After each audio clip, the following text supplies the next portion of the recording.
Assalamualaikum warahmatullahi wabarakatuh. Perkenalkan, nama saya Rahma Dani Sandra Nasution dari Fakultas Universitas Islam Negeri Sumatera Utara, kelas Biologi 1 dengan nomor NIM 0704 201004. Sebelumnya, saya mengucapkan terima kasih kepada Ibu Syukria MSc yang telah memberikan ilmunya di mata kuliah mikroteknik hewan ini. Adapun tujuan pembuatan dari video ini yaitu untuk memenuhi tugas ujian akhir semester di mata kuliah mikroteknik hewan. Baiklah, dalam video ini saya akan membahas tentang teknik pembedahan hewan coba. Berikut materi-materi yang ada di dalam teknik pembedahan hewan coba. Dalam mempelajari mikroteknik hewan, digunakan pemahaman dalam pengelolaan suatu teknik pembedah hewan coba, yang dimana pembuatan mikroteknik hewan merupakan pengamatan jaringan-jaringan hewan yang diawetkan yang sampelnya diambil dari suatu hewan coba secara langsung. Hewan coba merupakan suatu model percobaan yang sengaja diternakkan dan dipelihara untuk penggunaan dalam mempelajari berbagai macam bidang ilmu penelitian dan pengamatan dalam laboratorium. Animal model merupakan suatu objek yang dipakai dalam imitasi manusia yang penggunaannya sebagai penyelidik berbagai fenomena biologis yang terjadi. Ada alasan utama penggunaan hewan coba dalam penelitian, yaitu untuk meningkatkan pemahaman ilmiah, yang dimana untuk memahami apa yang terjadi pada tubuh saat sakit dan bagaimana cara memulihkannya. Sebagai model untuk mempelajari berbagai penyakit, dalam hal ini manusia dan hewan memiliki beberapa persamaan penyakit. Hewan model juga memungkinkan para peneliti dalam mengeksplorasi terapi potensial dengan cara yang tidak akan mungkin pada manusia. Mencit dan tikus merupakan hewan model yang sering digunakan dalam bahan percobaan di laboratorium. Hewan ini memiliki kelebihan, yaitu memiliki siklus hidup yang relatif singkat, memiliki jumlah anak yang banyak saat lahir, mudah dipelihara, serta memiliki karakteristik produksi dan reproduksi yang mirip dengan hewan lainnya. Teknik pembedahan merupakan pengetahuan tentang cara pembedah hewan coba untuk mengamati organ-organ dalam. Keberhasilan pengamatan organ-organ dalam dan frekuensi denyut jantung pada hewan coba sangat ditentukan oleh teknik-teknik pembedahan. Pengelolaan hewan percobaan juga termasuk ke dalam penerapan kesejahteraan hewan, yang dimana bertahan hidup dalam diri manusia melalui penerapan prinsip kebebasan. Yang pertama, bebas dari rasa lapar dan haus, penyediaan air bersih dan pakan sesuai dengan kebutuhan hewan untuk menjaga kesehatan dan vitalitas hewan. Yang kedua, bebas dari keluhan, menyediakan tempat yang nyaman untuk perawatan dimulai dengan kandang yang bersih dan membuat kandang yang steril untuk melindungi satwa dari predator yang mengganggu. Yang ketiga, bebas dari rasa sakit, cedera atau penyakit. Perawatan dan pengobatan cepat mengurangi rasa sakit yang dialami oleh hewan. Yang keempat, ada ekspresi bebas, menyediakan ruang yang cukup, ada fasilitas yang memadai yang memisahkan hewan yang lebih baik dan lebih buruk. Dan yang terakhir, ada bebas dari rasa takut dan stres, memberikan perawatan yang menghindari kekerasan emosional atau tidak menyakiti hewan, tidak melukai hewan, tidak menarik dan menarik kepala hewan, tidak menggunakan alat sengatan listrik. Dalam menjaga kesehatan hewan coba, hal ini mencakup dua masalah, yang dimana menjadi pemeliharaan umum dan penanganan selama menjalani prosedur eksperimental. Masalah utama ini berkaitan dengan berbagai perlakuan yang dilakukan para peneliti terhadap hewan coba. Penerapan prinsip kesejahteraan hewan coba selama penelitian harus berlangsung secara konsisten dalam pelaksanaan penelitian menggunakan prinsip 3R, yaitu replacement, reduction, dan refinement. Replacement merupakan suatu metode alternatif non-hewan yang digunakan untuk mencapai suatu tujuan ilmiah yang sama. Reduction merupakan suatu metode statistik sehingga penggunaan jumlah hewan yang dibutuhkan lebih sedikit. Dan refinement merupakan suatu tingkat eksperimen agar hewan tidak menderita. Adapun teknik-teknik yang digunakan dalam pembedahan hewan coba, yang pertama, teknik memegang hewan coba. Langkah-langkah teknik memegang hewan coba ini yaitu dengan memegang hewan uji dilakukan dengan cara memegang ekor hewan uji pada posisi ketiga proksimal. Setelah itu, hewan uji diletakkan pada permukaan yang datar dan kasar dengan leher mencit dipegang di antara ibu jari dan ibu jari dengan jari telunjuk sambil tetap megang ekor mencit. Langkah ini digunakan untuk memindahkan hewan uji dari tempat yang satu ke tempat yang baru. Pada teknik tail restraint ini yaitu memegang hewan coba dengan mengangkat hewan coba menggunakan ekornya. Biasanya teknik ini digunakan dalam mengangkat hewan coba yang berukuran kecil. Dan yang kedua, teknik perlakuan zat uji. Adapun uji praklinik adalah tahap uji yang tujuannya untuk mengetahui dan menetapkan tingkatan keamanan dan kebenaran khasiat dari suatu bahan atau zat uji yang masih dalam dugaan, sehingga secara ilmiah dilakukan uji toksisitas dan uji aktivitas. Pada teknik perlakuan zat uji terbagi lagi menjadi pemberian zat uji secara oral. Pada pemberian zat uji secara oral ini merupakan suatu cara yang sangat umum digunakan yang dimana memasukkan bahan kimia ke dalam tubuh hewan coba pada saluran pencernaan hewan coba yang dimulai dari mulut dan berakhir di anus. Meskipun cairan berada di dalam tubuh, isinya pada dasarnya berada di luar cairan tubuh. Oleh karena itu, pemasukan bahan kimia ke dalam tubuh dapat menghasilkan efek yang hanya pada permukaan sel mukosa yang melapisi saluran cerna hewan. Sebagian besar bahan kimia yang masuk ke dalam tubuh hewan memiliki efek sistemik pada organisme, hanya terjadi setelah penyerapan terjadi pada mulut dan saluran pencernaan. Langkah awal dengan menarik kulit leher hewan coba dengan jari tengah dan ibu jari tangan kiri, dan tangan kanan memegang ekornya. Lalu diputar badan tikus sehingga berada di depan, kemudian ekor dengan jari kelingking pada tangan kiri, dengan kepala hewan coba menghadap ke atas dan mulut sedikit terbuka. Diletakkan jarum tumpul di bagian atas, kemudian dimasukkan perlahan ke kerongkongan dan cairan obat ditempatkan. Pemberian zat uji secara seputan. Pemberian zat uji secara seputan ini merupakan pemasukan bahan kimia dengan cara injeksi bahan kimia yang dimasukkan ke dalam jarum suntik dan disuntikkan kepada bagian tengkuk hewan coba. Dengan ini berarti lubang tubuh alami yang dimiliki oleh hewan akan dilewati dengan jumlah yang tertentu. Pada teknik subkutan ini, melakukan cara penyuntikan diberikan di bawah kulit leher dengan cara menyubit leher di antara ibu jari dan jari telunjuk. Dibersihkan area kulit yang disuntikkan dengan alkohol 70%. Suntikkan obat dengan jarum suntik 1 mili sejajar ke depan melalui kulit sampai terdengar bunyi klik. Lakukan dengan cepat untuk menghindari pendarahan dari kepala hewan coba. Pemberian zat uji secara intramuskular. Pemberian zat uji secara intramuskular ini dilakukan dengan penyuntikan pada hewan coba di bagian paha hewan coba. Obat disuntikkan pada paha posterior. Hewan coba dipegang dengan cara menyamping, di mana ibu jari dan jari telunjuk memegang kepala hewan coba dengan tangan kiri. Kemudian kelingking dan jari manis memegang paha dan perut bagian kiri hewan coba.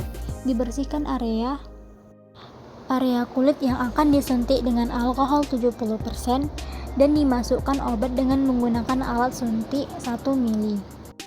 Pemberian zat uji secara intraperitoneal. Pada pemberian zat uji secara intraperitoneal ini, zat uji disuntikkan pada hewan coba di bagian abdomen hewan coba. Hewan coba dipegang dan diposisikan telentang. Pada penyuntikan posisi kepala lebih rendah dari abdomen. Jarum disuntikkan dari abdomen, yaitu pada daerah yang menepi dari garis tengah, agar jarum suntik tidak terkena kandung kemih dan tidak terlalu tinggi, supaya tidak terkena penyuntikan pada hati. Teknik anestesi hewan coba. Anestesi merupakan keadaan tidak sadar yang sifatnya sementara dan dapat kembali ke keadaan seperti semula, yang dimana menonaktifkan sementara seluruh saraf yang memiliki aktivitas jaringan dalam pengendalian fungsi dalam tubuh hewan. Tujuan dalam penganestesian ini adalah untuk membuat hewan kehilangan kesadaran agar hewan tidak merasakan rasa sakit pada saat pembedahan. Penggunaan dalam anestesi ini digunakan sebagai bantuan dalam melakukan diagnosa. Pembunuhan hewan secara fisik dengan cara stunning biasanya dipergunakan untuk membunuh hewan percobaan yang tergolong sangat kecil. Secara estetika, cara ini tidak menyenangkan dengan melakukan tiupan pada tulang tengkorak pusat dengan tenaga yang cukup besar. Akan terjadi pendarahan serebral yang hebat sehingga mengakibatkan depresi pada susunan saraf pusat. Dengan cepatnya, akibatnya hewan dengan segera kehilangan kepekaannya terhadap masalah kulit. Setelah stunning selesai, dilakukan pembuluh darah utama hewan harus diinsisi dengan segera rongga dada di muka dan otot jantung dipotong. Cara decompression bertujuan agar lingkungan hewan kekurangan oksigen dalam waktu singkat. Jadi, pada hewan dilakukan simulasi seolah-olah pada ketinggian di antara 50.000 sampai 60.000 kaki. Hal yang tidak menguntungkan ialah gas yang terperangkap misalnya dalam sinus atau usus tidak dapat dikeluarkan. Gas tersebut terlebih dahulu akan menekan sekitarnya atau pada kondisi di mana tekanan darah rendah dan menyebabkan rasa sakit sebelum efek anoksia otak tercapai. Eutanasi adalah mengakhiri hidup hewan coba dengan cepat yang bertujuan untuk mengakhiri penderitaan hewan coba yang terpapar zat uji dalam jangka waktu yang lama atau untuk pengamatan organ dalam, yang dimana penentuan metode eutanasi berdasarkan jenis, ukuran, dan jumlah hewan coba. Eutanasi mencit dapat dilakukan dengan cara memutus sumsum tulang belakangnya yang disebut dislokasi leher. Caranya dengan menekan kepala mencit menggunakan ibu jari dan jari telunjuk, kemudian dilakukan penarikan ekor dengan kuat dan tiba-tiba. Jika jumlah mencit banyak, lebih mudah menggunakan gas karbon dioksida yang ditempatkan dalam wadah plastik atau logam. Untuk tikus yang besar, sebaiknya digunakan alat dekapitasi. Eutanasi juga dapat dilakukan dengan zat kimia, yakni menggunakan barbiturates atau overdosis kematian.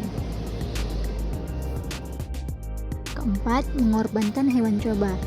Pada percobaan hewan, biasanya akan berakhir dalam mengorbankan hewan coba tersebut dengan cara mematikan hewan, baik karena akan diambil organ inferiornya maupun sebagai pengujian suatu obat yang dites terlebih dahulu ke hewan, atau karena hewan tersebut mengalami penderitaan atau sakit yang mungkin tidak dapat disembuhkan kembali. Pada mematikan hewan dikenal dengan istilah eutanasi, yang dimana metode ini merupakan suatu proses dengan cara bagaimana seekor hewan dibunuh dengan menggunakan teknik-teknik yang dapat diterima secara manusiawi. Dengan hal ini, hewan akan mati dengan mudah, tenang, dengan sedikit rasa sakit. Adapun cara eutanasinya yang tadi telah dijelaskan, yaitu dengan dislokasi. Tahapan-tahapan yang dilakukan pada hewan dengan dislokasi yaitu ekor hewan coba dipegang, kemudian ditempatkan pada permukaan yang dapat dijangkau. Hewan coba dibiarkan merentangkan tubuhnya, ekor subjek direntangkan sehingga lehernya bergeser, dan hewan coba dibunuh. Nah, adapun alat dan bahan yang digunakan untuk membedah hewan coba yaitu terdiri dari tempat alat bedah. Tempat ini berfungsi untuk sebagai tempat untuk meletakkan alat-alat bedah, dan ada jarum suntik yang digunakan untuk memasukkan zat uji ke dalam hewan coba. Papan bedah digunakan untuk tempat meletakkan hewan coba di papan bedah. Ada spesimen. Wadah spesimen ini digunakan untuk meletakkan bagian organ-organ hewan coba yang telah diambil.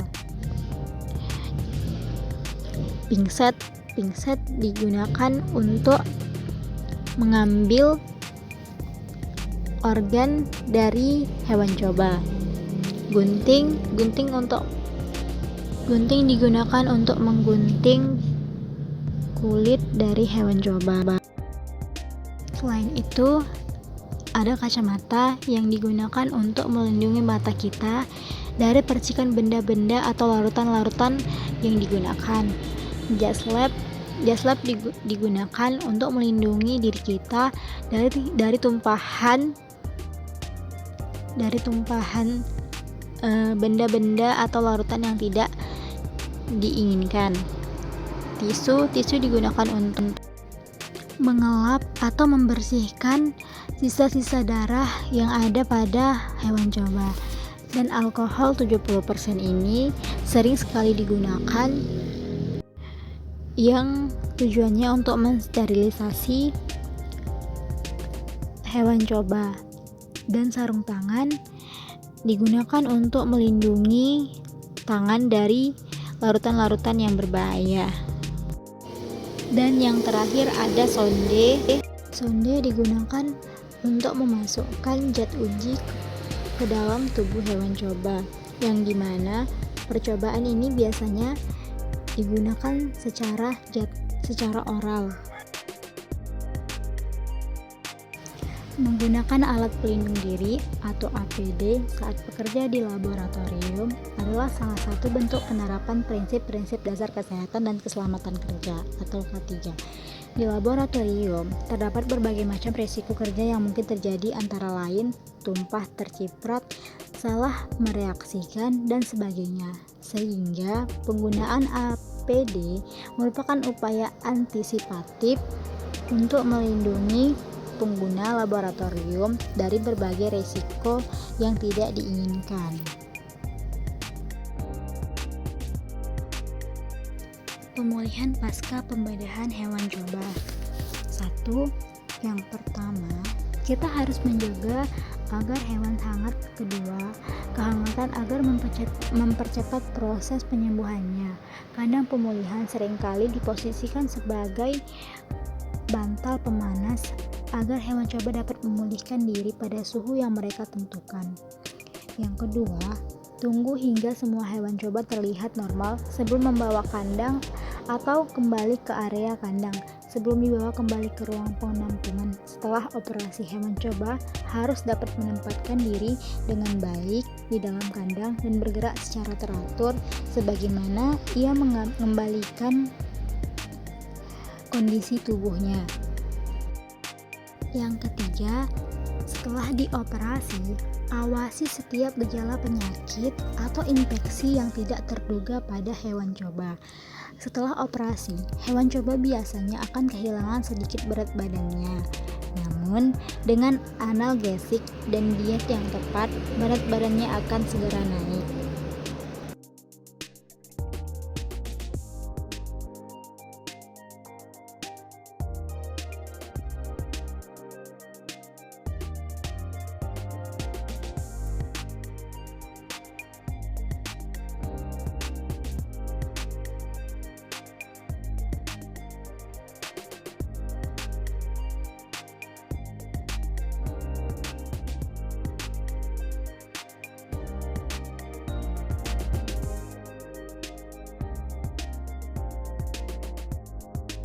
Baik, mungkin hanya itu yang dapat saya sampaikan mengenai teknik pembedahan hewan coba. Jika terdapat kekurangan atau kesalahan dengan materi dan yang sedang saya sampaikan, saya mohon maaf. Wabillahi taufik wal hidayah. Assalamualaikum warahmatullahi wabarakatuh.